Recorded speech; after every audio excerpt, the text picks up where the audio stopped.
continuando o nosso curso de Como Ler e Entender a Bíblia 2, a gente está verificando alguns princípios, ou seja, alguns princípios de leitura das narrativas. E continuando, desde a última aula, a gente já viu alguns princípios importantes que nos ajudam a verificar a leitura, a verificar o texto e poder entender as narrativas, como elas funcionam, algumas características que tem em cada uma delas. E o ponto 6 diz assim: nem sempre somos informados no fim de uma narrativa se aquilo que aconteceu é bom ou mal. Ou seja, quando a gente estiver lendo aquele texto, aquela narrativa, precisamos analisar e perceber, será que o que está acontecendo aqui é uma coisa boa, segundo Deus? Será que o que está acontecendo aqui é uma coisa ruim? Precisamos fazer essa análise, porque o texto por si só nem sempre vai dizer se aquela atitude, se aquele acontecimento é algo bom para Deus ou é algo ruim. Espera-se de nós que possamos julgar a história com base no que Deus já nos ensinou na Escritura. Ou seja, quando você estiver lendo, você vai ser um investigador. Será que esse acontecimento é bom? Quem é o mocinho da história? Será que é Abel ou Caim? É uma análise que devemos fazer. Quem é que está agindo segundo Deus e quem é que está desagradando a Deus com aquela atitude? Caim ou Abel? É uma análise que precisamos fazer nos textos. Então, é muito importante a gente perceber isso. Ponto 7. Todas as narrativas são seletivas e incompletas. Ou seja, numa narrativa não tem toda a verdade de Deus. Eu já mencionei isso para você. Nem sempre todos os pormenores relevantes são dados. Ou seja, nem sempre a gente vai ter a história de maneira completa, como a gente queria. Às vezes a gente não sabe alguma coisa. Você já ficou curioso para saber o que é que Jesus escreveu no chão quando ele se deparou com aquela mulher que foi pega em adultério? Muita gente diz muita coisa, né? Ah, Jesus estava ali escrevendo o pecado daquelas pessoas. Aí cada um chegou, olhou o seu pecado e foi embora. Bem, mas o texto não diz isso. Diz apenas que Jesus estava lá riscando o chão. Isso para o leitor bíblico, para o leitor da Bíblia, para nós que queremos aprender sobre Deus, deve ser suficiente. Se o texto não diz o que estava escrito ali, o que Jesus fez ali, então é porque não precisamos saber daquilo. A gente precisa se conter quando a Bíblia não nos dá informações que talvez a gente queria receber. Veja João, capítulo 21, Evangelho de João 21, 25, diz assim: há, porém, ainda muitas outras coisas que Jesus fez. Se todas elas fossem relatadas, uma por uma, penso que nem no mundo inteiro caberiam os livros que seriam escritos. O apóstolo João, ele nos revela que ele sabia de muitas outras coisas que Jesus tinha feito, porém, ele não relatou naquele evangelho que a gente lê dia a dia. É interessante isso, ou seja, tem muita história que nós não sabemos. Tem muita coisa que Jesus fez que nós não sabemos, que nós nem imaginamos. Talvez milagres, talvez ensinos, momentos de Jesus com os discípulos, não sabemos. João não relatou, mas é importante a gente perceber, tinha muito mais coisa, mas o que está revelado, o que está escrito, é suficiente para cada um de nós. E de fato essa palavra é viva e eficaz, nos ensina, nos regula, nos ajuda, é suficiente. Pode ter certeza, a palavra de Deus, o que está escrito, é suficiente. Ponto 8. As narrativas não são escritas para responderem a todas as perguntas teológicas. Porque a gente, quando vai estudando a Bíblia, faz várias perguntas. A Bíblia não está interessada em responder todas as minhas perguntas. Ela está interessada em salvar a minha vida. Faça essa diferença. O que é que Deus quis ou o que é que Deus quer pelo fato dele ter deixado um livro? Palavras para que a gente pudesse ler, conhecer, histórias para que a gente pudesse entender, para que a gente pudesse ver. O que ele quer com isso? Ele quer responder todas as minhas dúvidas? Ele quer responder todos os meus questionamentos? Não. Ele quer salvar a sua vida. Ele quer salvar a vida das pessoas. Então é importante a gente entender isso.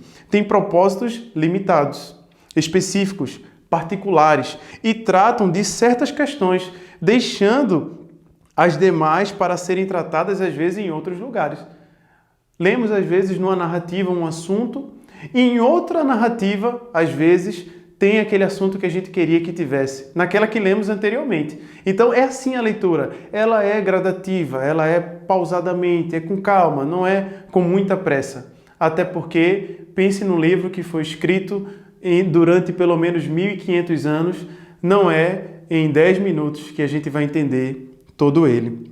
As narrativas, ponto 9, podem ensinar ou explicitamente, ou seja, declarar uma coisa de modo muito claro, mas também pode ensinar de maneira implicitamente, ou seja, ao submeter claramente alguma coisa sem deixar clareza, ou seja, você lê, talvez a princípio você não entenda bem.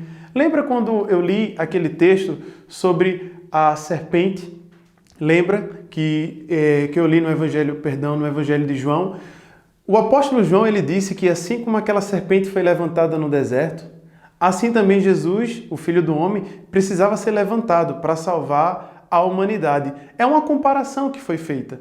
Mas quando a gente lê no texto de Moisés, talvez você se pergunte, mas por que uma serpente? Por que ela deveria ser levantada? Deus não poderia dizer, olha, simplesmente, a partir de agora, as serpentes não vão machucar você mais, quando picar a sua vida, você não vai morrer. Talvez essa poderia ser a tratativa de Deus, mas não foi.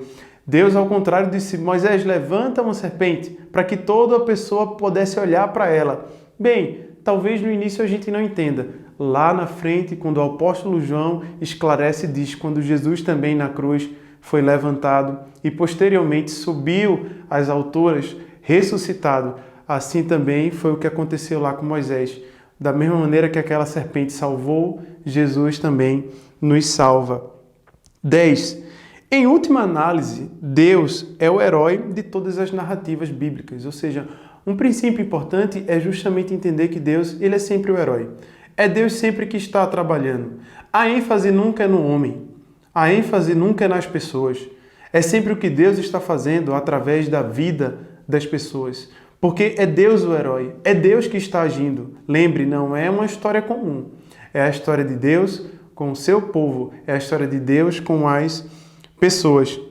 Por que é que as pessoas acham frequentemente narrativas bíblicas, lições que não estão lá? Ou seja, por que frequentemente as pessoas leem, às vezes, um texto e traz alguma lição que nem está ali naquele texto, atribuindo à Bíblia suas próprias noções, ao invés de tirar da Bíblia aquilo que Deus quer que saibam? Por que as pessoas fazem isso? Às vezes temos o desejo de ensinar sobre um assunto e queremos ensinar sobre aquele assunto de todo jeito. O que fazemos? Pegamos um texto bíblico. E às vezes aquele texto não fala nada sobre aquilo que eu quero passar. Mas como eu quero passar muito aquilo, eu apenas pego um texto para colaborar com aquilo que eu quero passar. E não é bem assim. Precisamos deixar o texto falar. O texto é que vai expressar qual o desejo de Deus, o que Deus quer passar, o que Deus quer nos ensinar, nos orientar através dele. Então, não caia no erro de falar o que você quer através da Bíblia, mas sempre fale o que a Bíblia está expressando para você.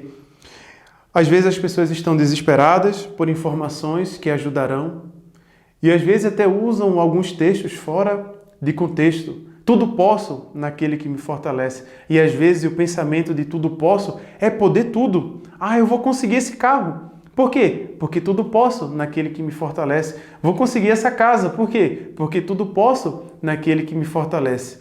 Ao contrário disso, ao observar o contexto com calma, percebemos que Paulo, ele passou por várias dificuldades. Ele ganhou coisas boas na vida, ele perdeu muitas coisas, ele teve momentos muito bons, momentos de sofrimento, momentos de abundância, momentos de escassez. Mas Paulo aprendeu a viver contente em cada situação daquela. Por isso que ele afirma, tudo posso. Eu posso passar por todas as coisas, porque Deus me fortalece. Quando observamos o texto muda.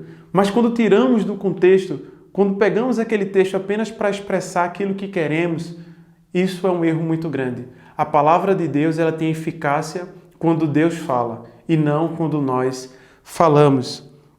As pessoas estão impacientes, querem respostas agora. Eu quero ver, por favor, eu quero ler a Bíblia, eu quero que ela me responda. Não é bem assim. Deixe a Bíblia falar aos poucos. Não pegue a Bíblia de repente e vá passando as páginas e de repente coloque o dedo assim e diga, deixa eu ver o que é que esse texto quer falar para mim.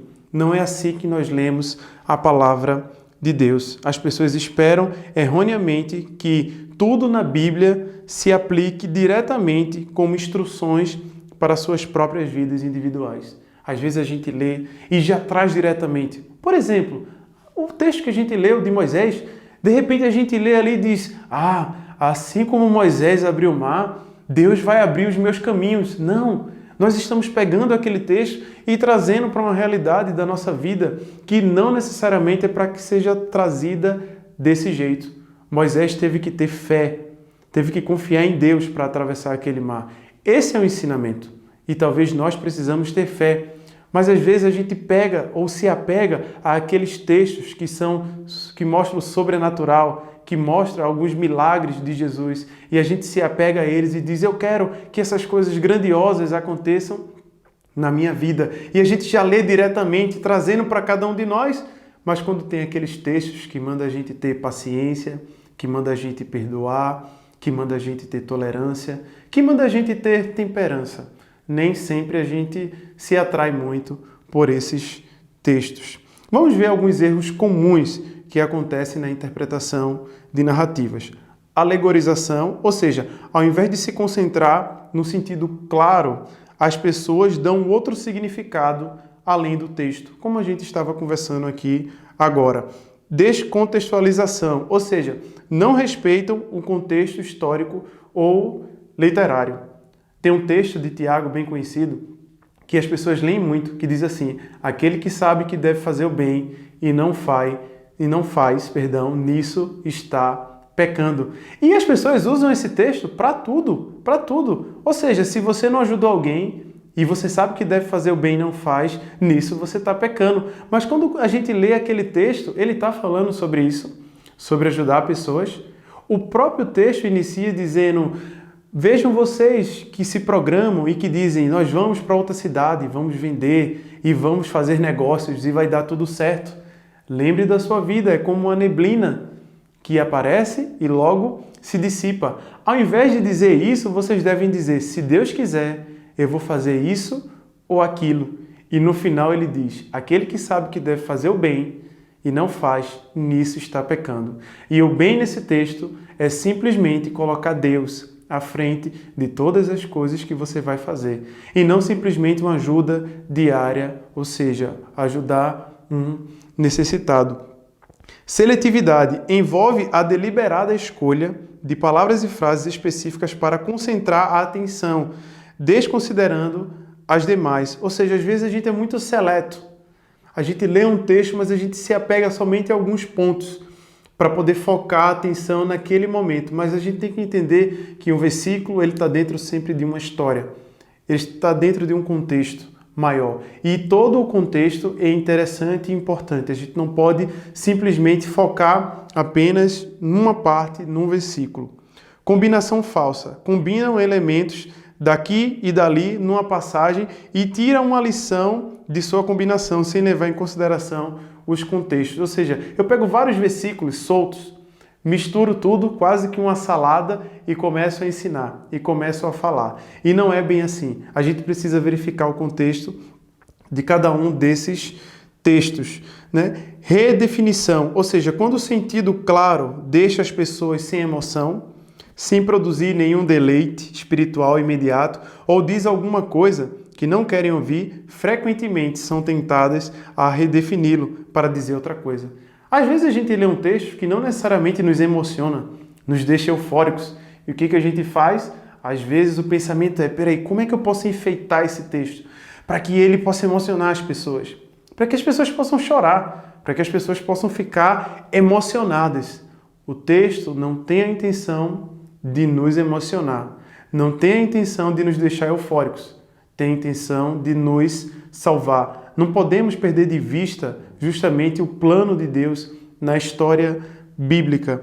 E uma outra coisa, ponto 6 dos erros comuns, é autoridade extracanônica. Ou seja, você se basear em alguns textos que não fazem parte da Bíblia, daqueles livros que foram inspirados por Deus. E muita gente às vezes usa vários outros livros que não compõem a Bíblia, e esses livros acabam trazendo muita confusão e até ensinamentos que não são bíblicos. Obrigado por mais uma aula. Espero você na próxima.